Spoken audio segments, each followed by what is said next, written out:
Yo, Thought Warriors. What is up? It is I, Lathan. And it's me, Rachel Lindsay. Higher learning. You took a half and nigga the whole thing. Slow down. Baby. You didn't go high enough.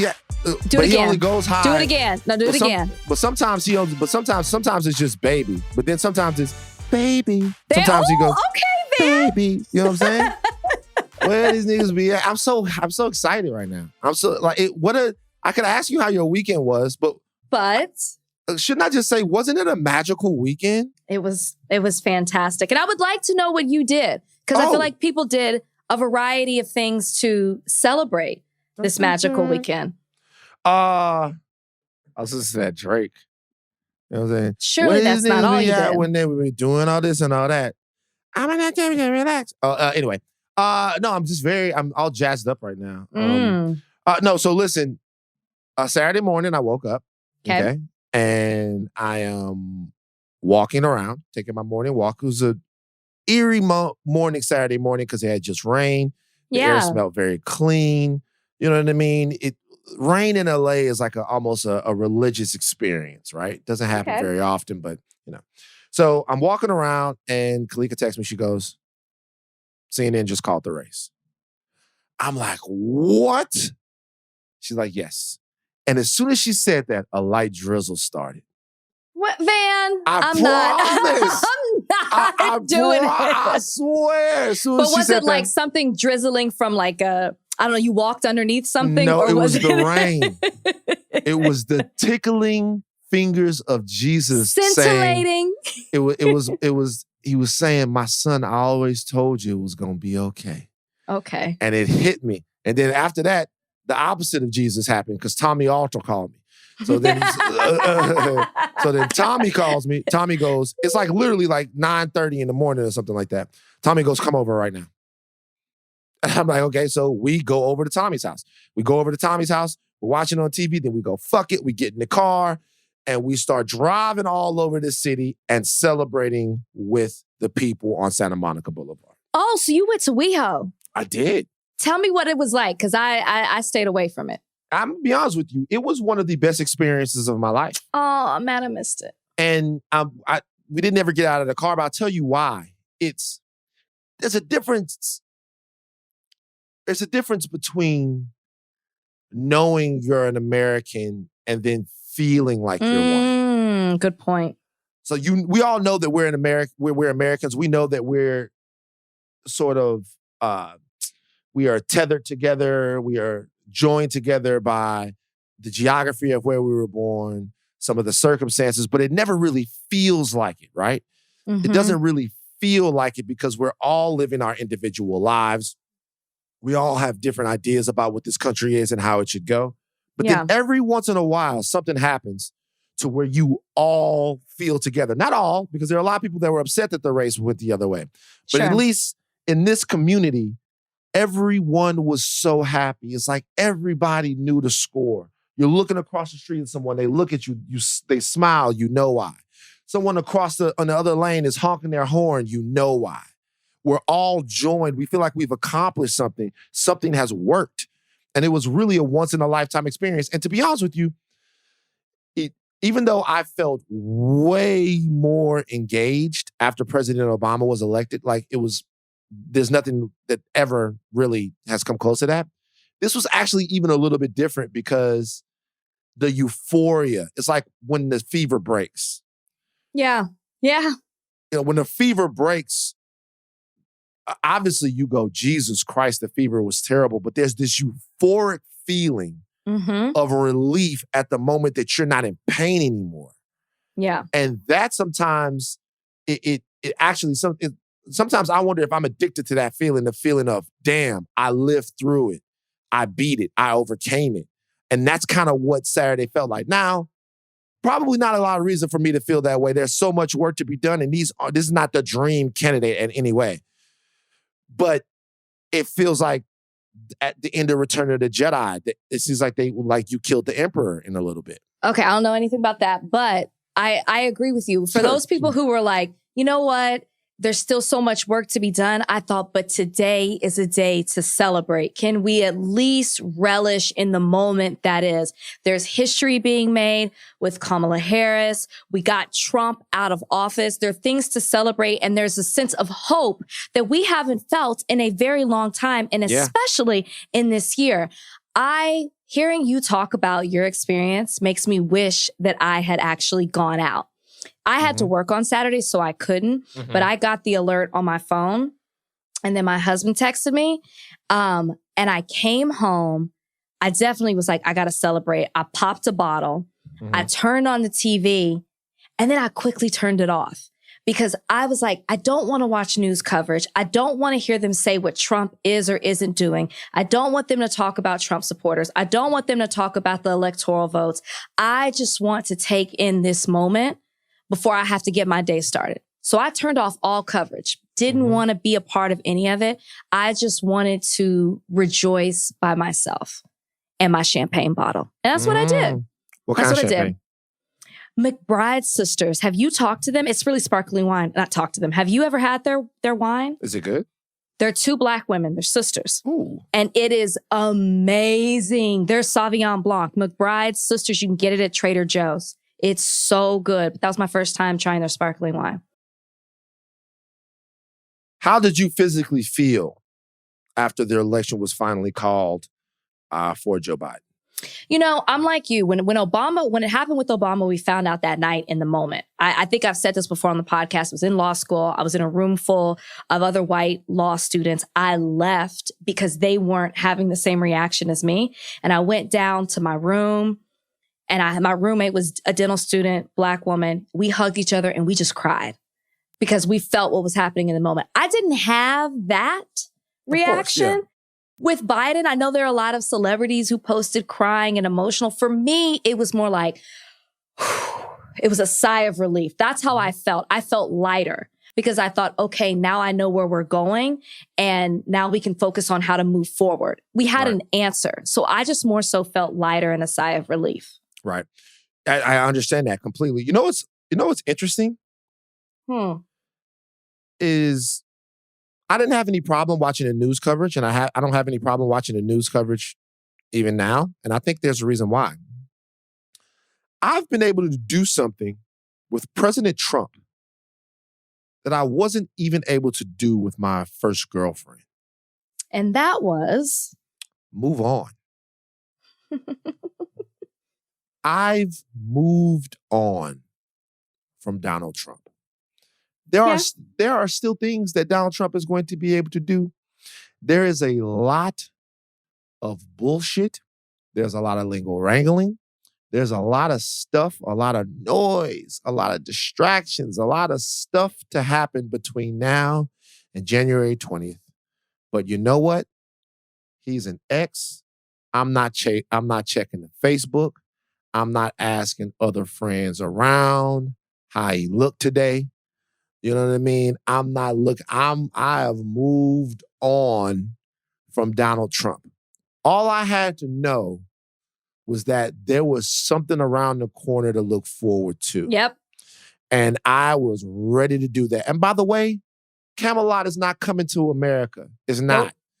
Joe Biden and Kamala Harris aren't going to deliver utopia to America. But what we have the opportunity to do is to begin some of the work that we realized that we have to do in this last 4 years. Mm-hmm. And we can start now. And we couldn't get it done with the guy that was in office. And I underestimated how much Trump was affecting my mental health.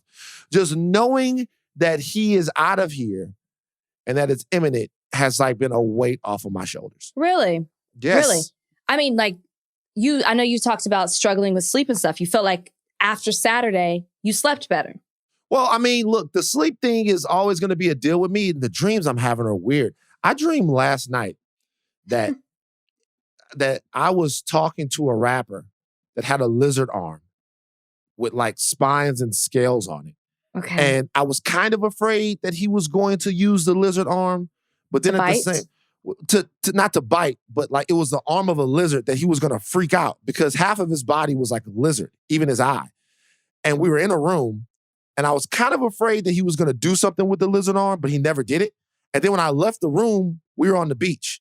And I was trying to get to this beautiful beach house that was on the beach where me and Kalika were staying. I was trying to get to this beautiful beach house. But every time I was trying to climb up these bars to get to the beach house, a monkey would stop me.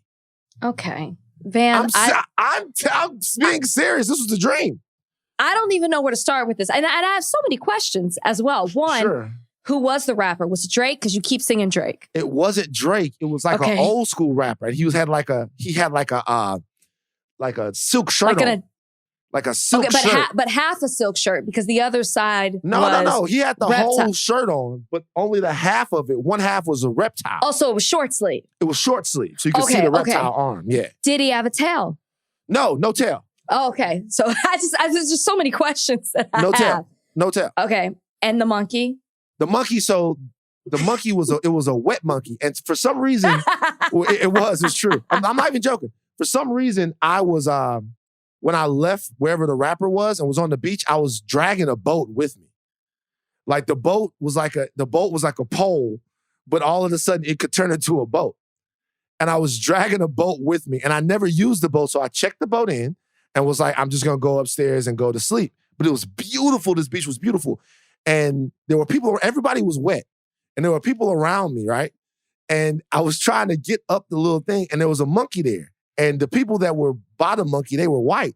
And I was getting aggravated that they wouldn't like take control of their monkey so I could get to sleep. And then as soon as I touched the bars, the scene of the dream switched. And I was on the edge of a cliff with my hands on the cliff doing pull-ups. Okay. Are all your dreams this vivid? Yes. Do you believe dreams mean something? I believe that I have a mental health disorder.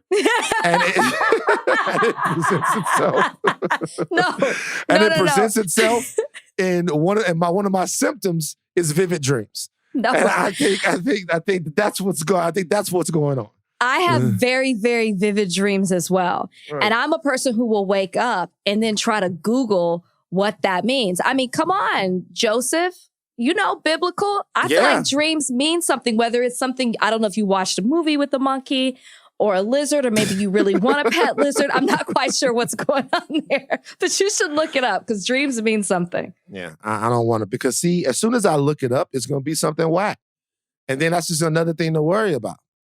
You know what I mean? It's going to be we should have a segment where we interpret your dreams. I'm telling you, they're all, by the way, they've all been weird. I told the acupuncturist this. Because you know what the craziest thing is? The acupuncturist asked me.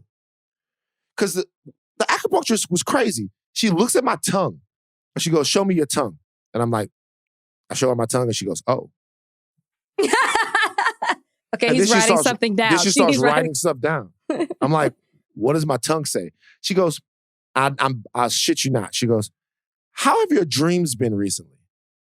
And I'm like, that has something to do with my tongue? She's like, yeah, you're stressed out. And I can see it on your tongue by the way your tongue is presenting. Like, I've been seeing that a lot lately just because of everything everyone's going through. Are you having super vivid and really layered dreams? And I'm like, you got to tell me how you knew that from looking at my tongue. And she goes, oh, it's all right here. I'm going to show you. Like, and she was talking to me about Eastern medicine. But she knew it. She could look at my tongue and tell my dreams were fucked up. How many times have you been to her? It's the first time. Okay. I kind of want to go now. I do. It was the first time.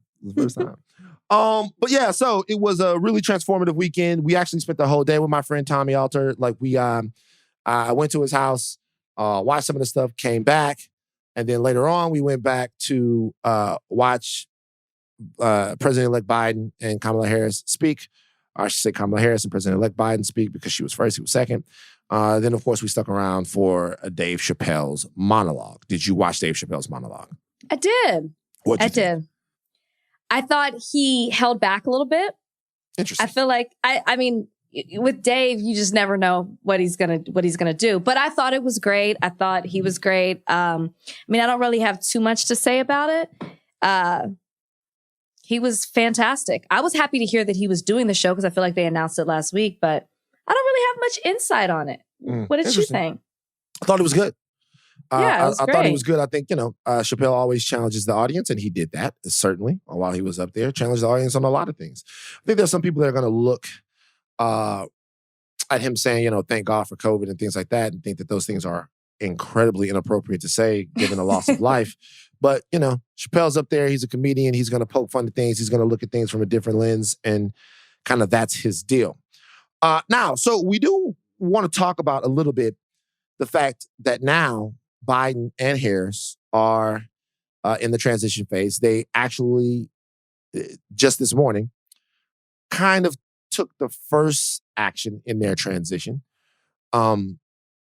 which was to name their COVID-19 response team. Now, we haven't had a chance to kind of, we're going to hear more about these doctors and who they are after a while, but it's interesting that they are taking, they're right away, they're going to be, answering some of the nation's questions in terms of how they're going to deal with the coronavirus. Did you see the transition team, the COVID-19, response team, the task force? Was that the picture where he's sitting at the table and looking up? Yes, I did. Well, it just struck me one thing, that they're all doctors. Mm-hmm. Everyone's a doctor. You don't have the former head of this. You don't have Mike Pence. You don't have any voices in there to dilute the medical expertise coming from the people. They all seem to be doctors. So that's a very, very good sign for me. There's more sort of news in the COVID-19 world that we're going to talk about a little bit later. But I want to ask you, as a Black woman, what does Kamala Harris as vice president mean to you? I mean, I think that she said it well when she said it in her speech. She might be the first, but she's definitely not going to be the last. And, we talked about Black women a lot on this podcast, and we talked about them being, overlooked and underappreciated. So to see a Black woman as the vice president, a Black woman who possibly has the power, if things go the way we would like to see them go in the Senate, of being the tiebreaker when it comes to making decisions in the Senate, to see a woman who possibly, if the worst case scenario happens, would have to step into the role as the acting president. I mean, that is huge to see that. And I'm glad that Joe Biden stayed true to his commitment of first saying that he was going to place a woman in that role, but then having a woman of color. To me, that's him recognizing the sign of the times and how it was necessary to do that. And I just think it speaks volumes that she's in that role. And I can't even imagine being a little girl and watching TV and seeing that, because we had nothing like that in our lifetime. Not to see a woman as vice president, not in that high of a role. So for all these little girls who are sitting there and might be watching the TV with their parents or passing by, or who know who Kamala Harris is, they have something to aspire to. She gives them hope, and she lets them know, yes, you can. So to me, I think that's what's the most beautiful thing is. It means a lot to me as an adult, but I think about what it means for this next generation to know that it's not just a dream. You're seeing it realized now in our country. Yeah, well said. Yeah, that was the most striking thing when Obama was elected. I remember one of my kids, you're looking at all the, the kids that I mentor and stuff like that. You know what kids want to be. Every once in a while, one of them tells you that they want to be an engineer just because they think that that's what you want to hear. But, but they all want to go play, and they want to be athletes, and they want to be rappers. And, I remember 2009, like early 2009, I had one of them go, well, how do I become the president? And I was like, what? I was like, yeah, like, how do I become the president? I want to be the president. And I was like, yo, you got to get really good grades. You got to do. And I just remember being floored because in all of my years working with kids, I had never had someone from that particular group say, hey, I want to be president of the United States. You know what I mean? Like, that's what I want to be when I grow up. But it just changes things. I think that one thing that I've learned between 2008 and now is that I don't have the luxury to get enamored with political figures anymore. I understand, what everything means, but I put my head in the sand for a lot of the Obama years, which were good years for Americans, don't get me wrong. But we have to continuously keep our eyes on progress and our eyes on our goals. And it doesn't matter where the politician comes from. We have to continuously make sure that we're holding them accountable for what it was that they said that they were going to do, and maybe some things that they didn't even say that they were going to do, because governing in America is a fluid situation, and so is being an American citizen. So we never know what we're going to need next year. But what we do know is we need people that are going to listen to us when we talk about it. So hopefully they'll do that. I believe that they will. And And if, like you said, if they win these 2 Senate races in Georgia, right now, just to let you guys know how things stand, 48-48 right now with 2 races in Georgia. Those races are Kelly Loeffler versus Warnock and Perdue versus John Ossoff. So if the Democrats were to win those 2 races in Georgia, which are in runoffs in January, that would be a 50-50 tie. And then the tiebreaker would be the vote of Kamala Harris. Now, that's not an overwhelming mandate majority in the Senate, but it certainly is a Senate majority if you count the vote of the vice president. That brings me to something I want to talk about. Okay. Because there's going to be a massive get out the vote in the next couple of months in Georgia. Do you plan to be active in trying to get out the vote in Georgia to grab those 2 seats? Absolutely. Absolutely. How can we not? Yeah. It's so important. It's so important because we could have not control, but tie for the Senate. Yeah. I mean, split it down the middle. It's also the difference between gridlock and a functional government, right? So if you want all of these things and you don't want, because the president does have some power in terms of executive order, but a lot of the longer lasting things that you will want an administration to be able to do, you're going to need votes in the Senate to do it. And there doesn't seem to be very much region across the aisle that a lot of those Senate Republicans are willing to do. So you will want your majority. So it's going to be a dogfight in the next 10 weeks or whatever, or the next 8 weeks, whatever it's going to be for those races down there in Georgia. That brings me to one person who I want to stop in time to recognize. Everybody's talked about it, but I'm going to do it right here, right now. And that is Stacey Abrams. We've talked about a lot of times here in America what the Black woman means to America, right? Yes.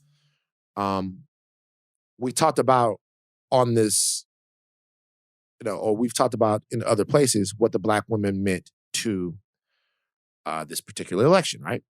In places like Philadelphia, Detroit. Black men came out, Black men voted as well.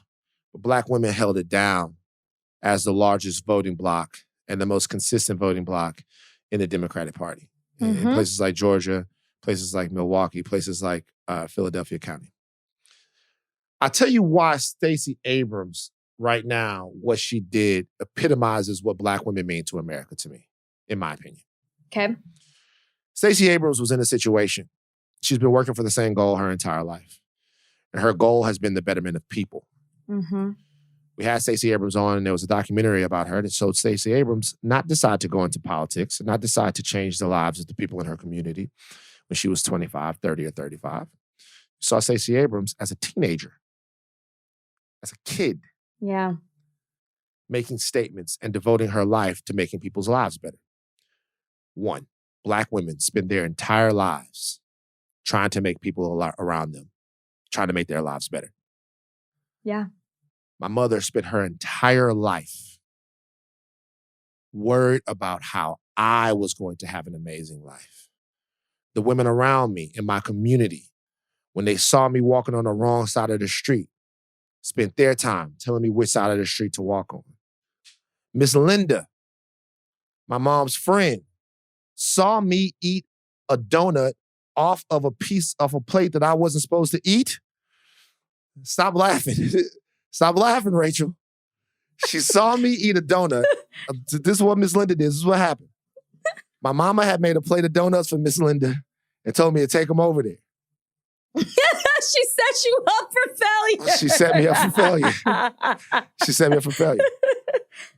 Okay. I get over there, and right before I get to Miss Linda's house, I couldn't do it. I popped one of them.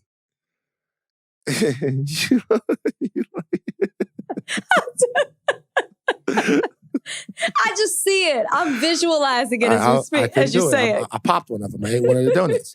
Miss Linda ended up marrying my Uncle Ray. She pulled me to the side. She was like, listen, I got to tell your mama, you know why? I don't want you to be one of these men that can't follow directions. It's going to be very important for you to follow directions. I love you, but I got to tell your mama I saw you eat that donut because she told me that you wasn't supposed to eat any. She told you weren't supposed to eat no donut. I got to tell your mama. Always looking out for it. Always looking out for you. Always instructing you, loving on you, sacrificing for you. Stacey Abrams started doing that when she was a kid, right? She gets to a point to where it's her turn, to where all of the work that she's made, all the work that she's done, everything that she's accumulated in her life, all the accolades are supposed to pay off in reward for her. She's supposed to get a seat at the table that she helped build there in Georgia. She's supposed to be the governor. And what happens? If you're a Black woman, America says no.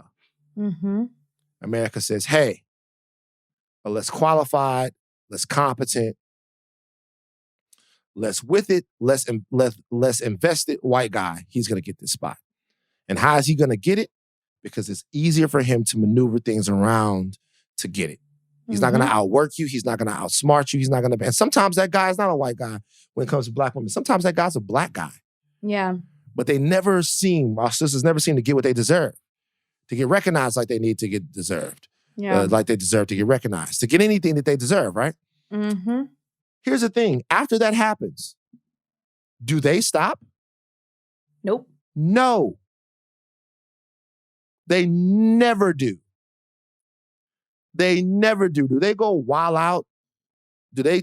No. Stacey Abrams said, hey, I'm in a situation right now to where everyone knows that I was politically assaulted by the other side in an unfair way.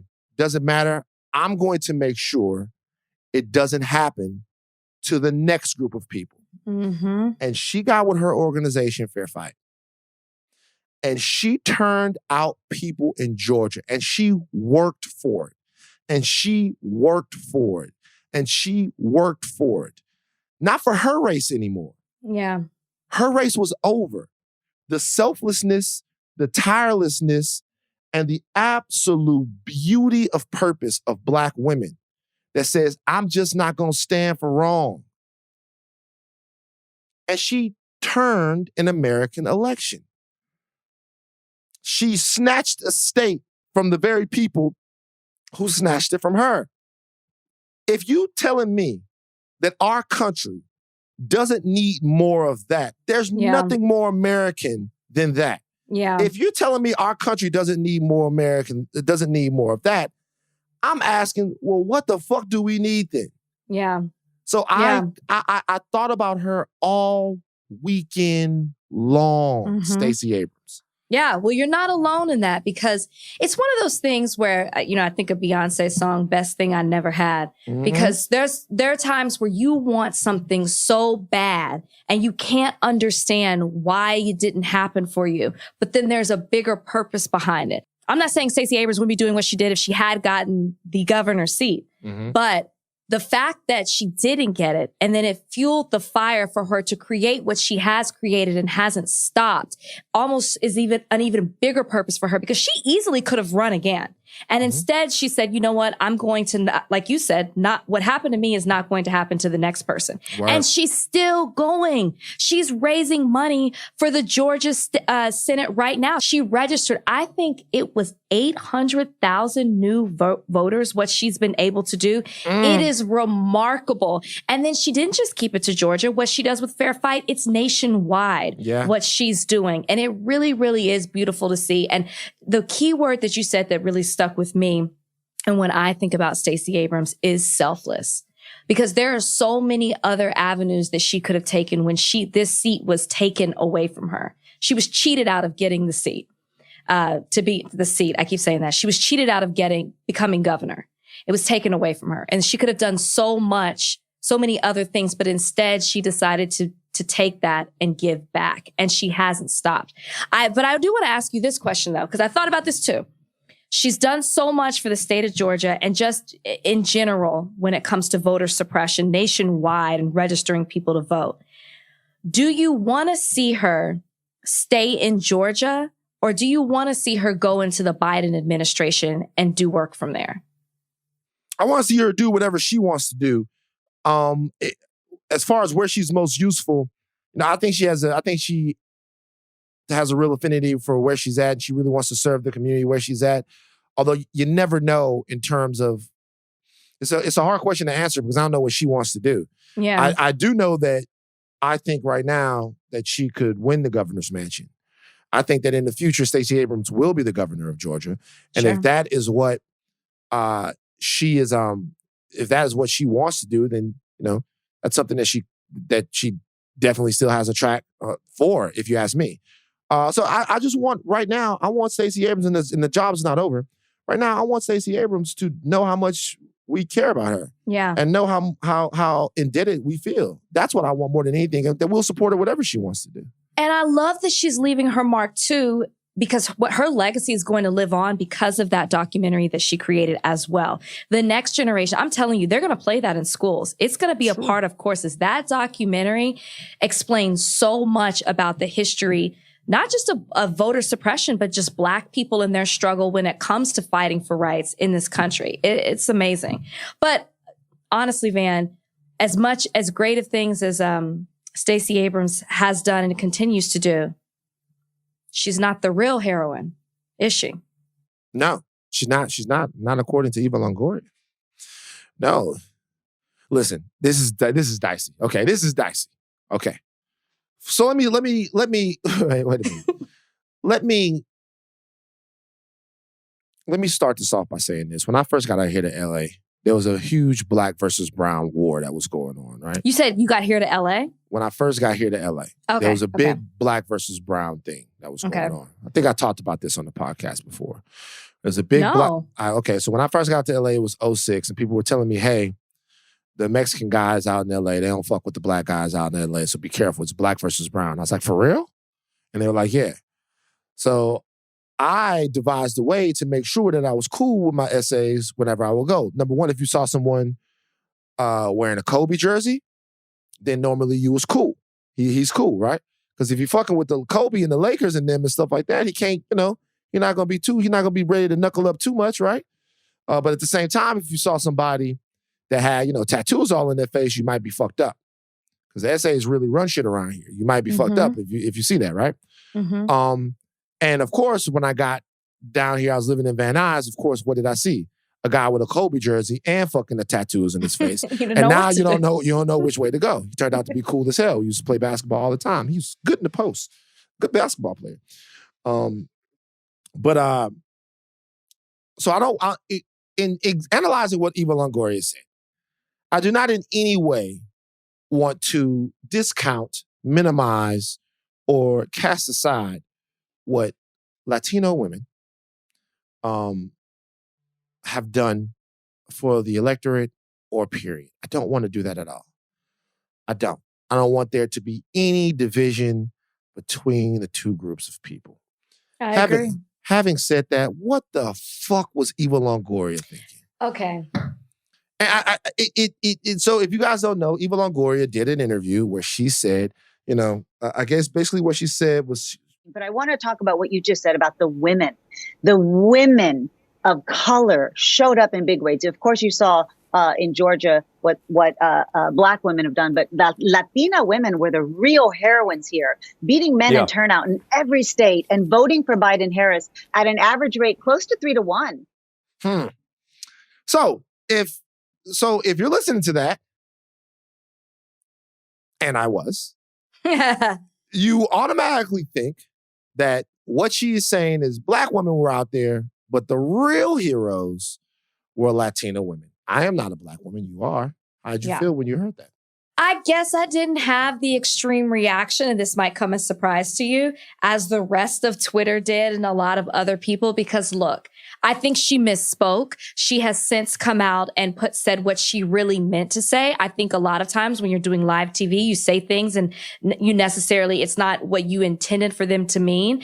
If you look at the work that Eva Longoria has done, she has been a huge advocate for Latinos and really, she has a foundation. She's been involved politically, on the nonprofit side, in the community.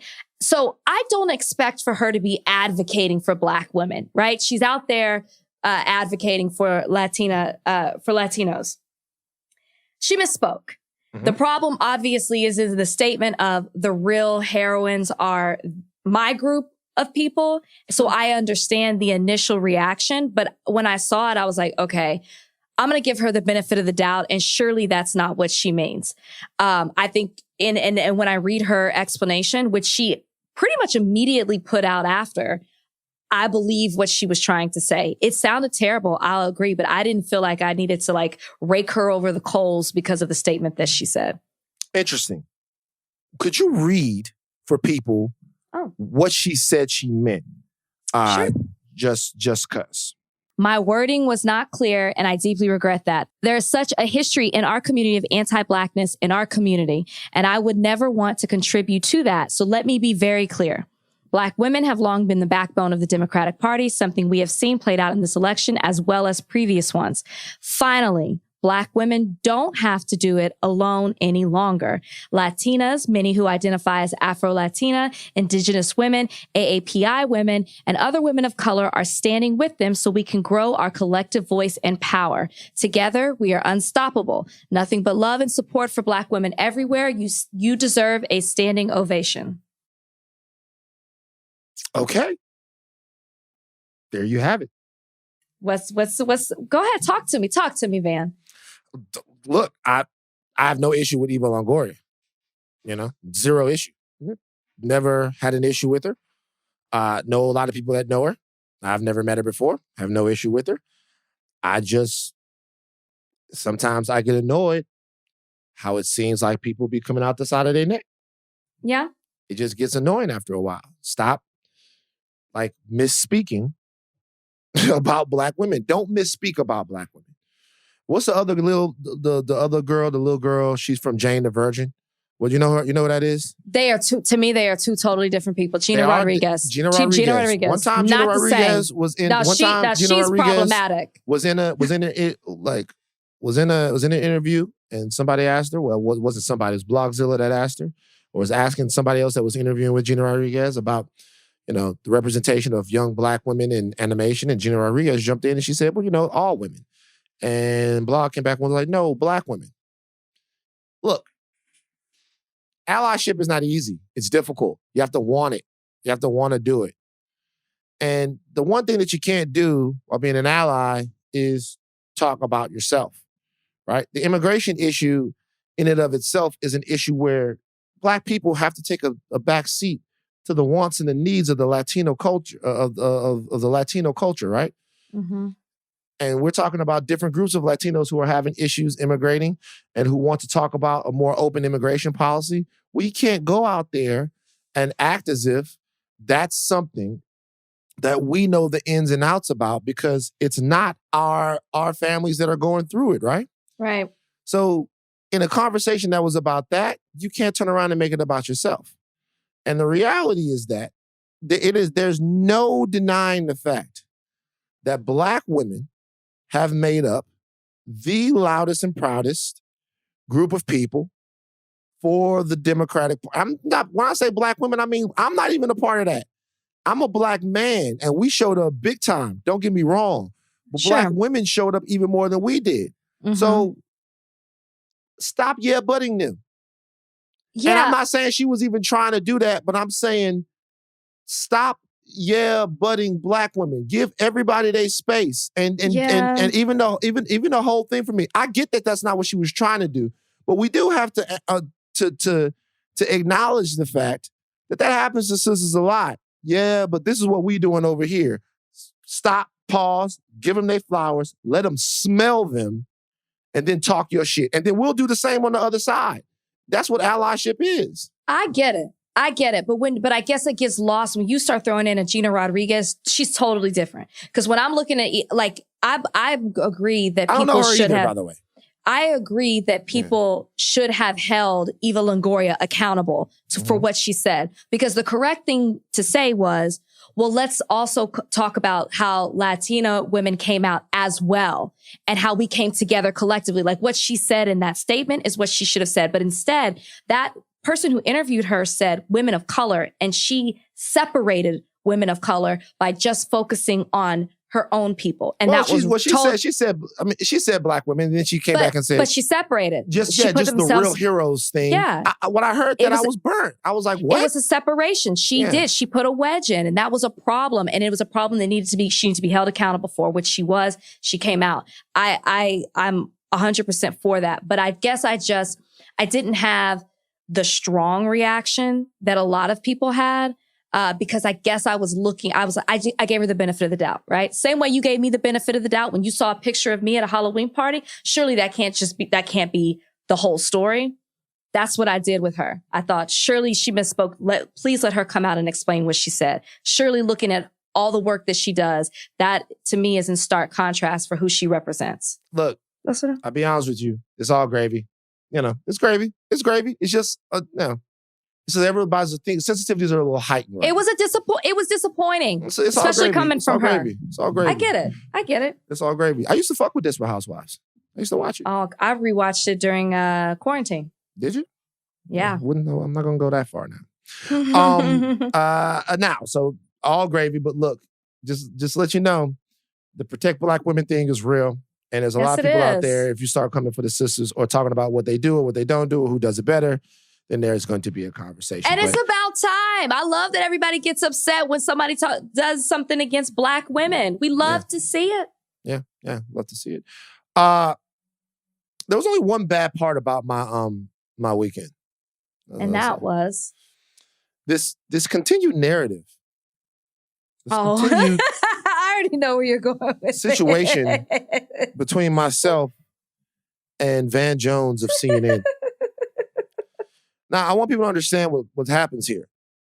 If you type Van in on Twitter or Instagram after Van Jones has done something or said something, my name will pop up a lot of the time. And when people see our logo, which was brought to my attention, they might think that that's a CNN logo because it's red with white writing. Right now, I've changed my name on Twitter to not Van Jones. I like it. But Van Lathan. And all weekend long, people were taking issue at different things that Van Jones was doing. He cried after the election and people were like, but you worked with him, blah, blah, blah, blah. And after that, of course, on Saturday night, he confused Beyonce with Mary J. Blige, which... I missed that. You didn't see that? Wait. You didn't fucking see that? Why did he confuse the two? What was the context of the... Kamala Harris walked out to a Mary J. Blige song. Yeah. He got on TV and said it was a Beyonce song. And people are like, yo. And by the way, I'll be honest with you. He's not with us. I'll be honest with you. Working with Jared Kushner is one thing. But seeing little shit like that, that's the little shit that'll make motherfuckers really go, nah, man, he ain't with us. He's not with us. That's what I said. Mary J. and Beyonce? Like, no, I did not hear him say that. That's the type of shit that'll make people be like, no, he ain't with us. See, that's the thing. People don't understand. People think it's the big things. It's little small shit like that you don't know. You don't make those kind of mistakes. That'll really fuck with people because that makes it seem like you ain't never been on an island listening to Mary J. Blige with your people vibing at night or been in a club, you know what I'm saying? Or you never listened to Not Gonna Cry. You never listened to No More Drama. You never listened to, you didn't grow up on What's the 411. Then people start asking, well, who are you?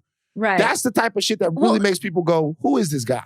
Question, did he correct himself after he said it? Or did someone at the table who was not Black correct him? I need to know. Or was Twitter just correcting him? He corrected himself after. And even the white people. After a commercial? After, it took a while. Oh, and even the white people. And by the way, he made a big deal of it. He said, yo, let me tell you how big of a deal this was. She was signaling something by walking out to Beyonce. He made a whole thing about it. He made it into this was a just big... loud and wrong. Loud and wrong. And when he came back and corrected himself, even the white people at the table around him, the Jay Tappers of the world were like, oh, Van. Oh, Van. It was Anderson Cooper and they were like, oh, Van. They were getting on him. So that's fine. Van Jones, I've said this before. I have no issue with Van Jones. People think what they want. You know, I've talked to Van Jones, spoke with Van Jones, no issue with Van Jones. But what I do have an issue with is that shit. That is not me. God damn it. And I'm fucking sick of it. I could be walking along, having a great time with my people. I'm sitting down with Tommy. Tommy goes, Van, you about to get some shit. I'm like, why? He goes, because Van Jones just confused Mary J. Blige with Beyonce. And I'm like, why I'm going to get some shit? And he's like, because people about to confuse this shit. It's really whack. Can I put a positive spin on it? What? I think that I get it. Maybe your reputation is at stake, right? Maybe a little bit because of some of the things he does. You don't want people thinking you don't know the difference between Beyonce and Mary J. I understand that. But you should look at it more so as when people think of Van, the first person they think of is you more than they think of him. And that's not what, true. and that's, I'm trying to help you out. Like you over here, now you arguing with me. But don't lie. Van, don't. Van. That's not, that's not true. I'm with you, Van. I'm not against you. I didn't tweet at you. I know. But I know. But that's not the thing. I'm still, by the way, I got a little news for people. I got news. And I hope that you guys really appreciate this news that I have. Hold on for a second. I hope you guys like this because I got some news. Do you know what Van Jones' real name is? What? Anthony Capel Jones. That's his name. Van is a nickname that he picked up in college. That's the part that fucking turns the knife in my back. The part that turns the knife in my back is my name is, not only am I named Van, my daddy named Van. My daddy is named, I'm the second Van. Confuse me with him. Confuse me with my daddy. That is Van Lathan Sr., okay? Senior. You're a junior? I'm a junior. Van Lathan Jr., my father, Black cowboy, born and raised in Maringouin, Louisiana. Former baseball player, hunter, fisher, Van Lathan. I'm not Van Jones. It's not funny. Arian Foster, a guy who I thought was my friend, okay? Arian Foster, Jesus, from Jesus and Mero, all of my friends who are coming in. It's not a You know what's funny is your reaction to it. Nope. It's what makes it so much better. If you ignored it, we wouldn't feel any kind of way about it. But your reaction, how upset, thank God you didn't go as Van Jones for Halloween. How upset you get over it. It just, I want to tweet you. I'm about to start confusing you. I love to see it. Okay. Just go ahead. I mean, look, to be honest with you, I've laid off of you in the last couple of weeks on the Twitter, on Instagram. If you want to get it cranked off, we could do it. Maybe because I haven't been posting any ads. I've been posting our content. I've been posting our podcast. That's what I've been doing. Right. Like, I'm going to be real with you, though. I mean, look, here's Just the thing. wait till tomorrow. I'm saying the reality is this. You know, Van Jones made a speech to where he said it was actually, he cried and stuff. He was very emotional. And it came from the heart. And then there are people that after he does stuff like that, they come out and they go, okay, but you're cool with Jared Kushner and you're cool with President Trump and you're cool with all of these people. That's fine. He's built for that. He can handle that. Him. You can't? I can handle it if it has to do with me. I can't handle anybody else's shit. Hey, all kinds of shit I want to talk. Van, you so pro-black, you worked at TMZ for a long time. Let's have the discussion. Fuck it. Let's do it. I'm down with it. Whatever you want to talk about. I want to talk about another nigga shit. I'm serious. Stop with the Van Jones stuff. It's not great. And by the way, I'm Van. Anthony. You know what? Me and Van Jones got to do something. He's Anthony Jones now. Ant Jones. You should do it on this podcast. You should bring in old Anthony. Hashtag Anthony Jones. That's the new thing. I want you guys, no disrespect, you guys, Van Jones has done such great work. Anthony Jones has done such great work. I need you guys to help me change his name back to his given name, Anthony Jones. Ant Jones, Anthony, Lil Anthony. That's so disrespectful. The man's name is Van. That's what he goes by publicly. We on this podcast we'll call him Anthony. I'm catching strays. But y'all call him Van. Y'all call that hashtag Anthony Jones. Ant Jones. AJ. That's such a nice name. Stop doing that to that man. Who wouldn't want to be AJ? Do you want to be AJ? Because that's not my real name. If my name was Anthony Jones. What about VJ? VJ is completely different than AJ because you know what that sounds like. VJ is completely different. By the way, the VJ thing was a thing. The VJ thing was a thing back in the day. Yeah. Niggas was like, yo, it was part of the Player Proof crew? It was VJ. Was that your name in the Player Proof crew? It wasn't. It was like they would call me VJ as like vagina kind of thing. It was like they try to get at me a little bit. VJ was I don't want to be VJ, you know? Even though Even though there's really nothing wrong with being called a vagina. Nothing's tougher. We haven't had this conversation. Nothing's tougher and more adaptable. Snap right back, adapt to different climates and stuff like that. Okay. But anyway. Yes. Oh, and speaking of that, I do have to address something that happened today. So earlier today, I made a video where I was instructing Trump supporters to take that dick because they lost. Mm-hmm. Did you see this video? I made a video. No, I did not. Okay. So the video came out and I was like, I want Trump supporters to go ahead and take that dick. You lost. Take the dick. Take it hard. Take the dick. Mm-hmm. A lot of people told me that was both homophobic and a little rapey, the take the dick thing. So I took it down. I took the take the dick thing down. Mm-hmm. Here's the thing. In basketball, and I even talked about this, in basketball, when we hooping, and in Baton Rouge, and I make a shot on you, I dicked you. So that's what it means. That's why I said, just like Craig Elo had to take the dick, all the Trump supporters said take the dick. But you get it. That's why you took it down. I get it. I get it. I get the whole thing. And at first you want to be like, no, I don't have to do what you say. Then you go, why not? It's a fucking Instagram video. You don't go to the mattresses over that. Right. All right. Let's pause real quick, catch our breath from the election and all of that stuff, and take a little break. Okay, did you see that Pfizer says they have a vaccine that's 90% effective? Yeah, I saw that. Love that the announcement came after the election was called. We do like it. I mean, listen, I think the hardest thing, it's great that it's 90%, what is it, 90% effective, right? It's 90% effective. It's a vaccine that you have to take in 2 doses. It's 90% effective. That's what they say. It hasn't been peer reviewed 2 doses? Yet. And it's a shot, right? It's a shot. I think so, yeah. I saw them list like the 4 things that it has to go through to be like used by the public. But the 4th thing is what stuck out in my mind. What? You have to convince people to actually take it. I think that's going to be the hardest thing. I'm not running out to sign up to take the vaccine. I'm going to be very honest with you. And I think a lot of people share that same sentiment. So I'm glad to see it. I think it's progress, and hopefully, we can overcome this pandemic that we're in. But I think they're going to have a hard time trying to get people to take this thing. I think people are going to take the vaccine. I think there's some more. No.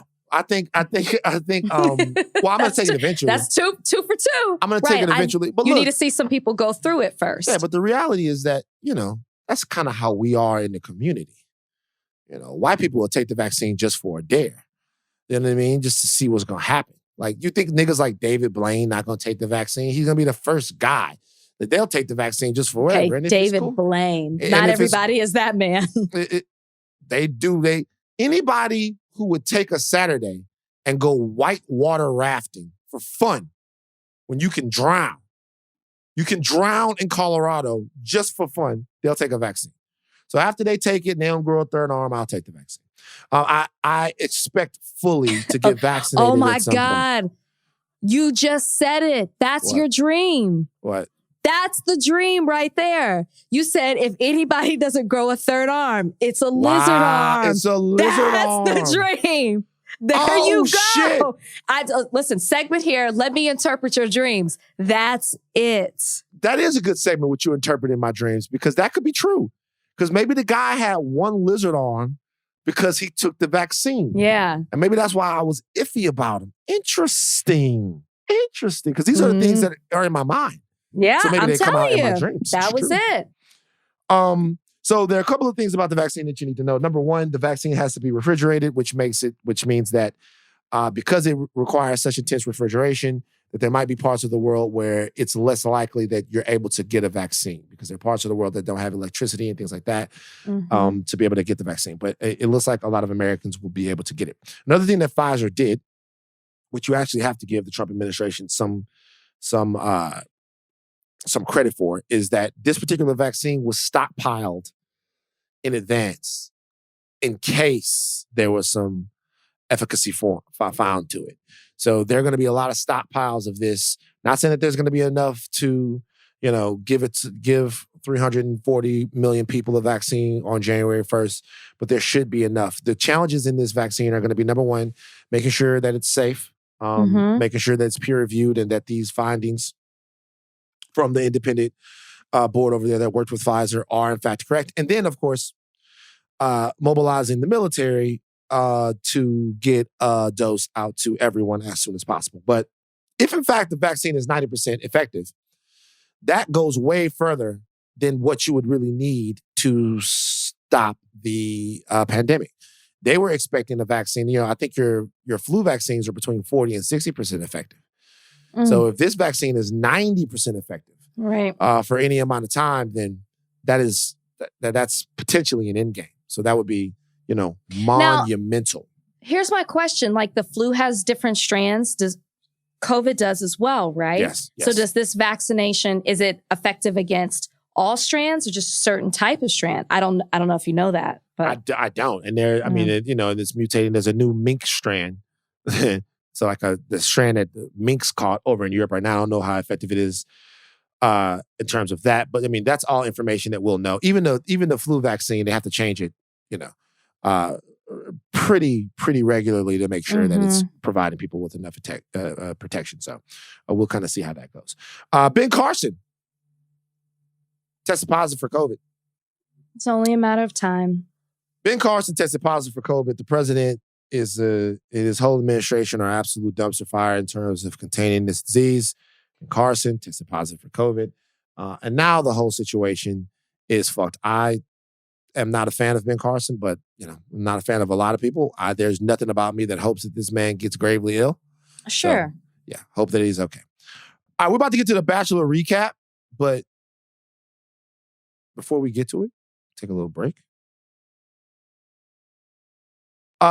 Look, I know people are waiting for it.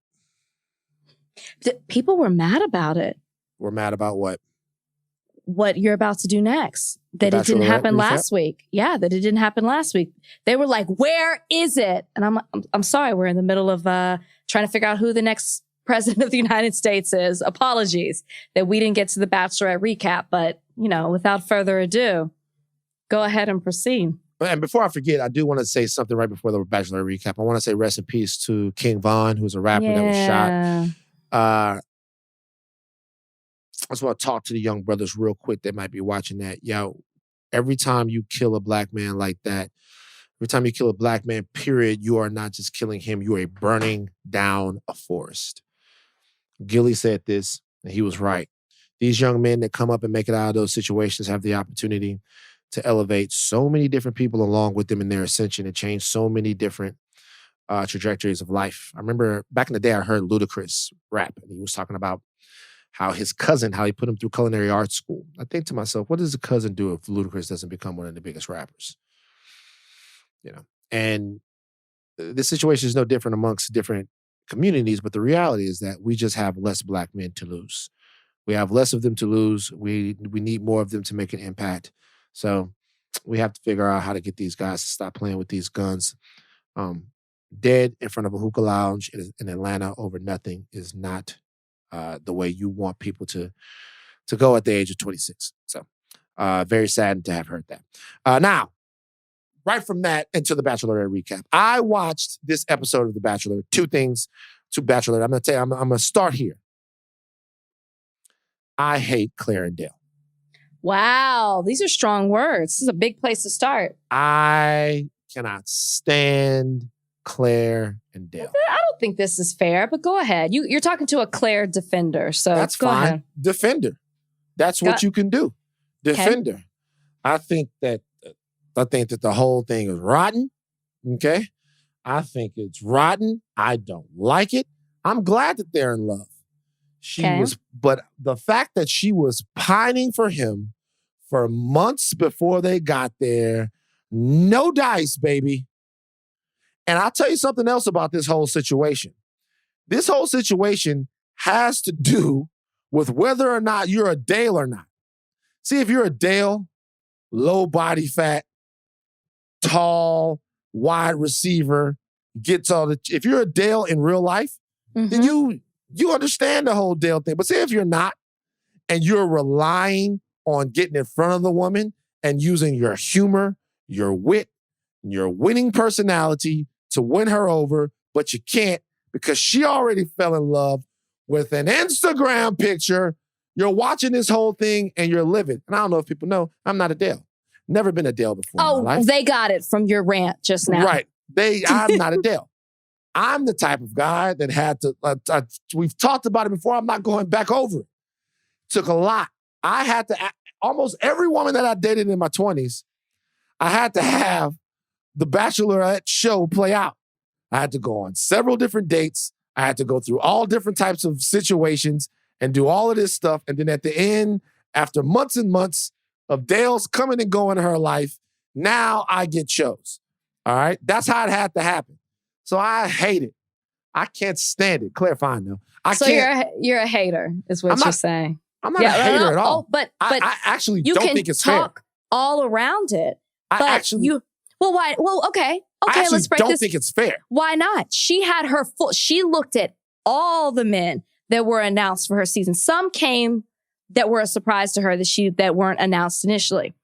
So she had the chance to look at everybody. She was very into Dale based on what she saw and how he utilized his social media. Okay. You can't, everybody had their social media out there. Van, this really comes down to some repressed issues that you have from your 20s. And you were hating on Dale. I'm not, whoa. But by the way, it's not about Claire. It's not about Dale. It's about Claire and Dale. Okay. Claire by herself, I'm sure, very lovely woman. Dale by himself, looks like he'd be the homie. Hit Dale up Saturday morning. Yo, Dale, we running this morning? Yo, Van, come pick me up. We going to hoop. All right. All of that. However, Claire and Dale together, no bueno. Don't like it. Okay. They act like they disrespectful to the fabric of The Bachelor. They act like little kids. I hate when people say this. They act like little kids. Okay.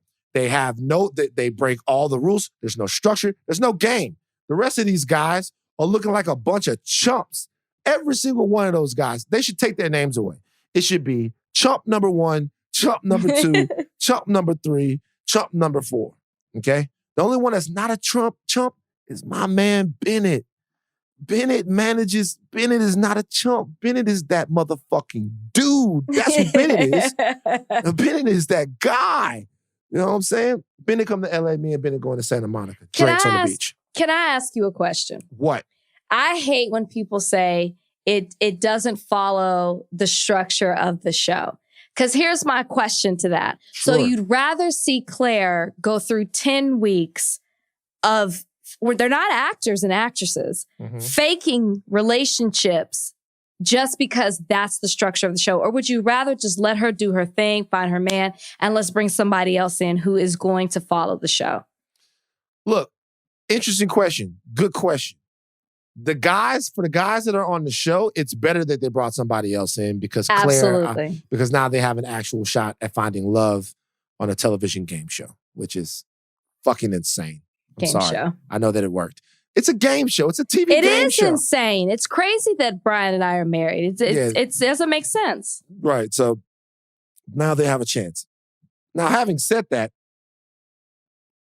to me, the whole thing of her stalking I was cool with it. Wow. Strong words. I was cool with it. But then she says she's checking his IG every day.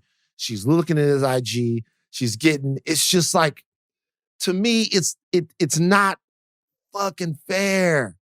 It's supposed to start when they get there.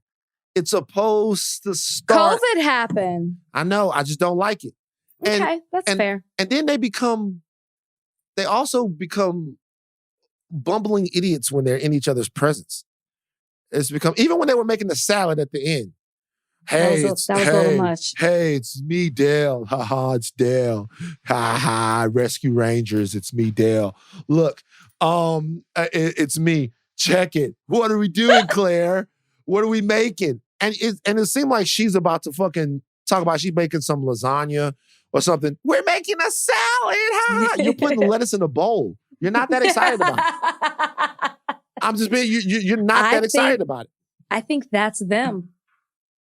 I think you're expecting a lot more, but I really think that's just who they are.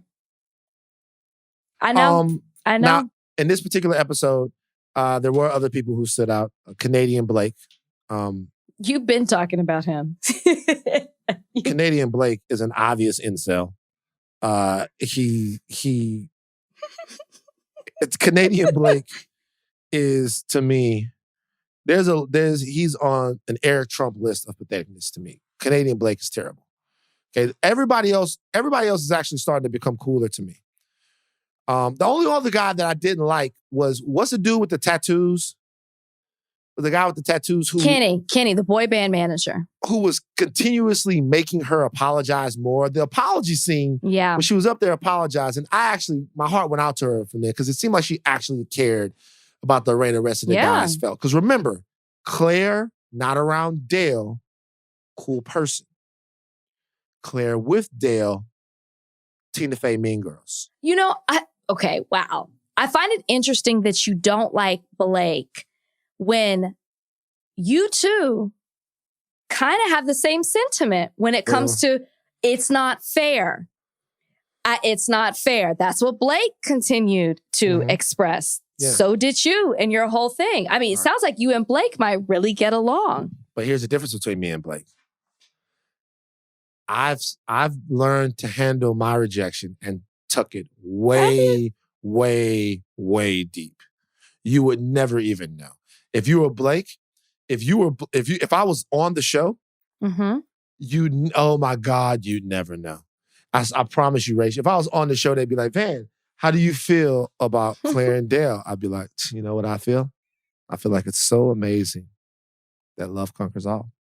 I think they'd love you. That I'm actually lucky to have been this close to a situation to where someone actually found true love. It makes me feel like one day I'm going to look on the other side of my bed and see that queen that I've been waiting for my whole life. So if Dale, if Dale's found that queen and it comes at my expense, I'm happy to have been a part of it. Boom. And you know what they would say? Congratulations, you're our next bachelor. That's what I would say. That is bachelor material. That's what I would say. But now that I don't have to do that I'm over on this side of the aisle, it's a bunch of bullshit. And I gotta be honest with you. Even though I knew what was happening, I was kind of hoping that Dale didn't propose to her.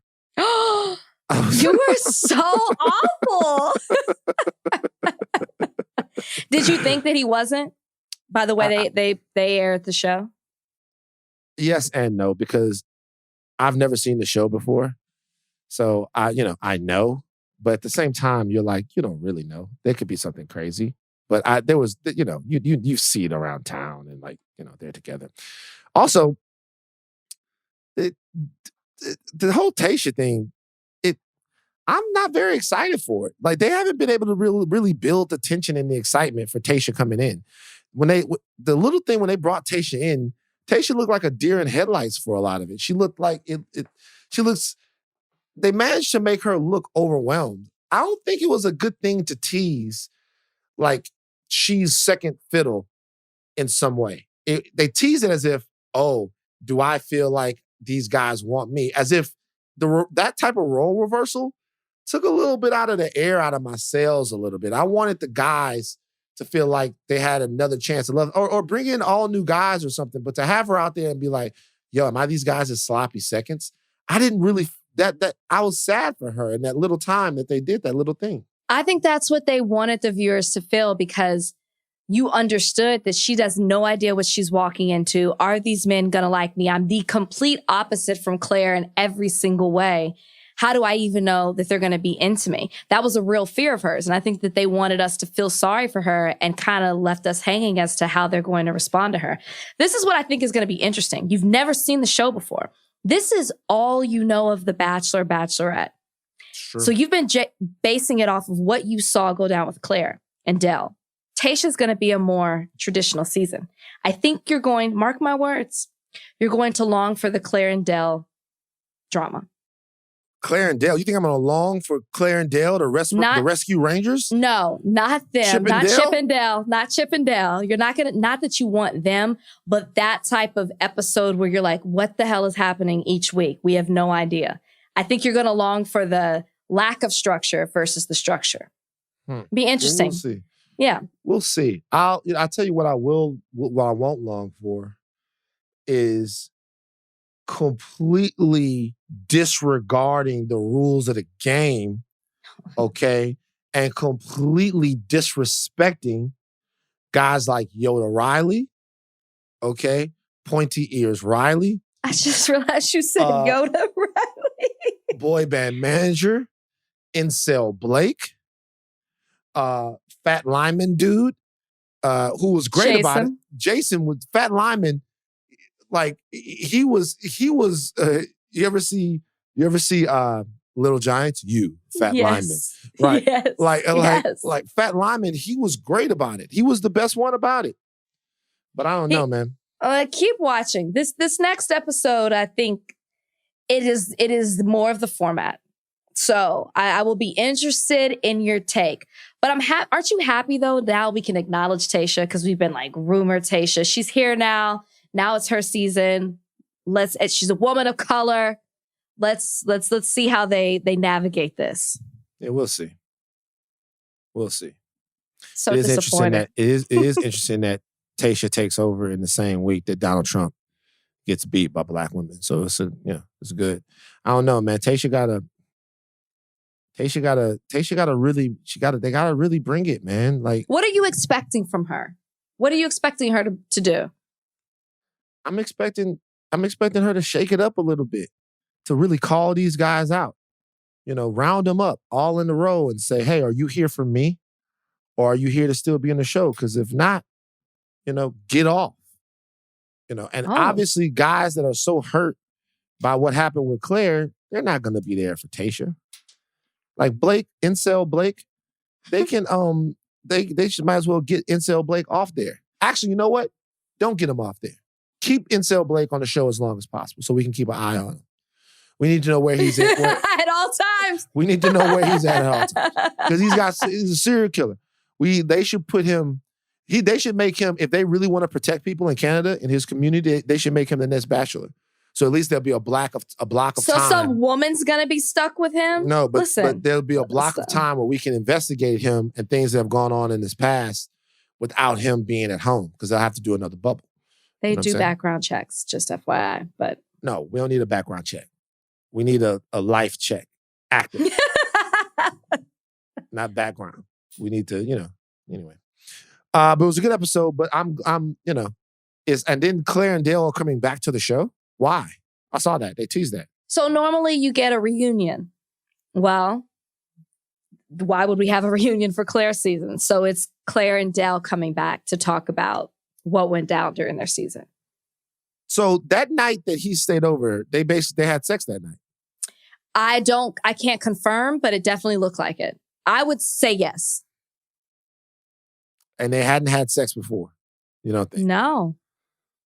If you had to bet $1 million on I'd whether say no. or not they've had sex, I'd say no. Whether or not they had sex before then, you say no. I'd say no. I would not bet $1 million that they had not communicated. I would not bet on that. Before the show. Before the show. So you think there's a good chance that they communicated before the show? No, she tells me no. And that question is asked by Chris Harrison, which they also talk about. But I wouldn't bet on it. Okay. I love you're fascinated. This was a fantasy suite. Okay. You haven't seen the traditional setup. Usually It's 3 men. They get the opportunity. They get a key from Chris Harrison. 3 men and 1 woman? You get them every other night over the span of a week. I'm sorry. Let me clarify. That's not a fantasy suite. That's a Pornhub suite. 3 men. 3 men and 1 woman. It's 3 different times. It's not like she's in there with 3 dudes. No. It's 3 men have the opportunity to have a fantasy suite. They separate a day. So it's every other day. Every other day. So, okay, give her time to recover. Yeah, they give you a week. It's a full week. No, like a full week, the whole thing plays out. Wait, fantasy suite. The fantasy suite lasts a week? No, like it's a week of. It's a fantasy suite day off, fantasy suite day off, fantasy suite rose ceremony. And that's the final rose ceremony. No, it gets down to the final 2 after that. Just all of this shit, man. Okay. I'm here. I gotta be honest with you. I watched it and I'm not fucking with the Rescue Rangers. and what they got going on, Chip and Dale. Why are we calling them Chip and Dale? They're Chip and Dale, the Rescue Rangers. But why? Because, number one, they go on adventures, dangerous adventure. Dale, yeah. Chip Hello. and Dale.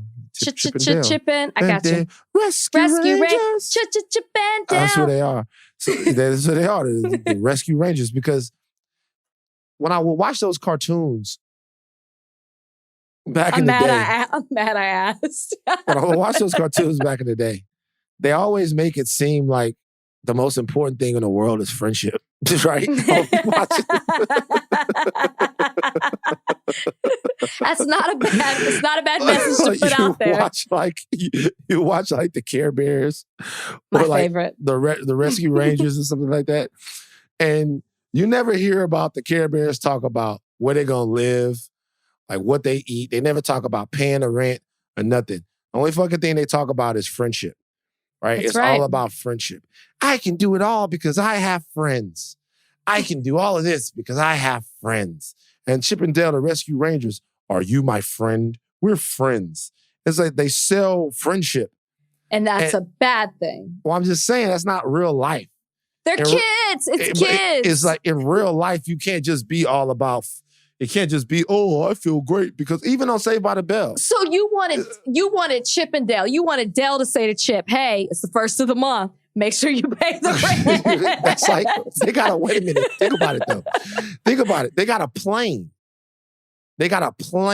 Chip and Dale got a plane. Yes. We got to make some money to fix the plane.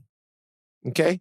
We got to, you know what I'm saying? We got to get gas for the plane. This is why 40-years should not watch cartoons. I'm just saying, we gotta make some gas. But it's all friendship and adventures. And that's how Claire and Dale act, Rescue Rangers. Forget about everything else that's going on. And they're on an adventure now. Forget about everything that's going on.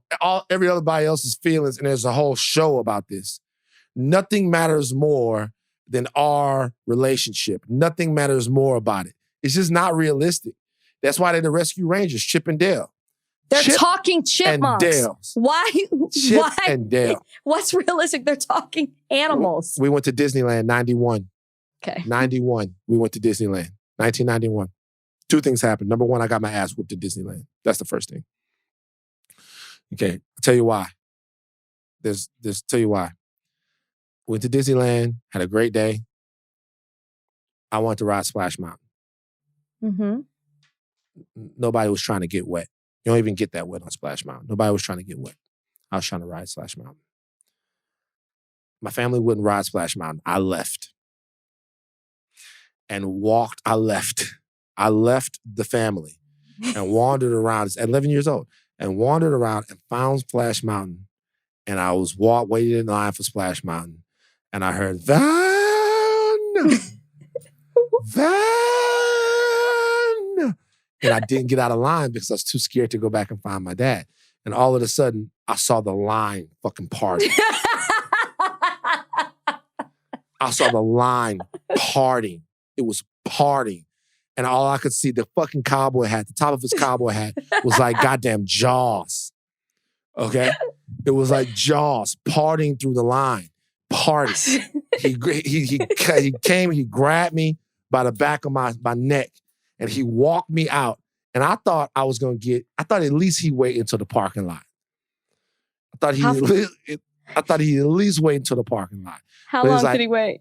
We got outside of Splash Mountain. He was like, see, try to take you out to Disneyland, do some nice shit for you. You want to disobey me? And all of a sudden, you heard these Disneyland employees who were not even about to challenge my fucking father. They weren't even about to challenge my father at all. Not even, you could look at them and tell, please don't do that in the park, sir. Please, sir. Please don't do that now. Whack, whack, whack, whack, whack. Sir, please don't do that in the park, sir. And so I'm crying. That's it. Okay, so Disneyland is over now. Did he take off a belt, or was he doing it with his hand? He took off the belt. Okay. So Disneyland is over now. There's no more Disneyland. I didn't get hit that many times, maybe like 3 times. Okay. So Disneyland is over. There's no more Disneyland. Disneyland is done. We are walking back. And as we're walking out, now, we hadn't seen characters all day long, which was bullshit to me. Because when you go to Disneyland, they tell you that the characters are just supposed to be out chilling. Every time you see a commercial at Disneyland, you see me. And every time I go now, I see them. I see them just walking around the park. But we didn't see any that day.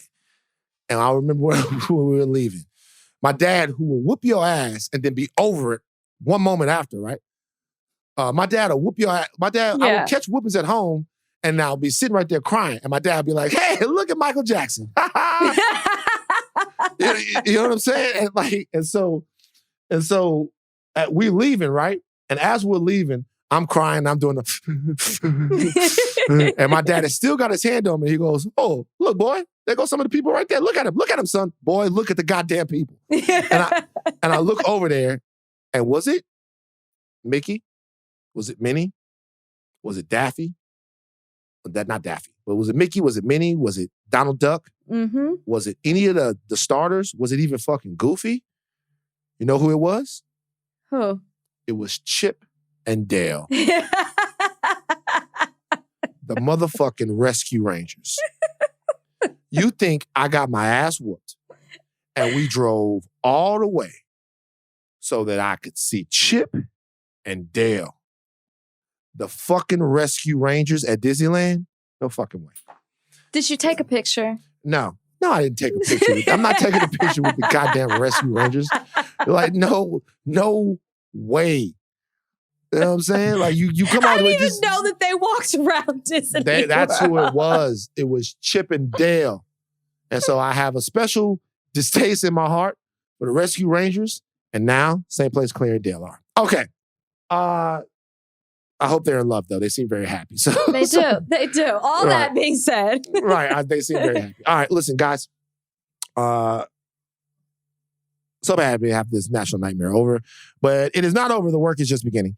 Two races in Georgia. We are going to hope to have Reverend Warnock and John Ossoff on this podcast in between the time that this runoff happens. We also want to check back in with somebody we haven't talked about, man. Our friend Jamie Harrison, who came up just short in his bid to take a Senate seat out there in South Carolina. We're planning to do those things. And, you know, now that the stress is off, get back to a little bit more of the bullshit. Have some fun. Talk about some culture a little bit more. Hopefully, we can steer this away from our fears and musings about President Trump, but we still got to keep our eyes on the White House because you never know what the guy is going to do.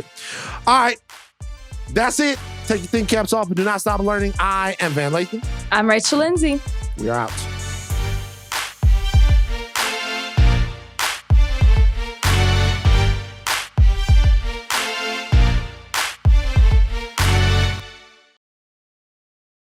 When the protest started this summer, I decided not to join. The main reason was that I didn't want to be let down again. I've been here before. I've marched, I've yelled, and not much changed. But when I did finally go out there, I found some people and stories that got me thinking about this movement in a much different way. And I want to show you. My new podcast, Resistance, is out now. Follow and listen on Spotify. It's Black Lives, baby.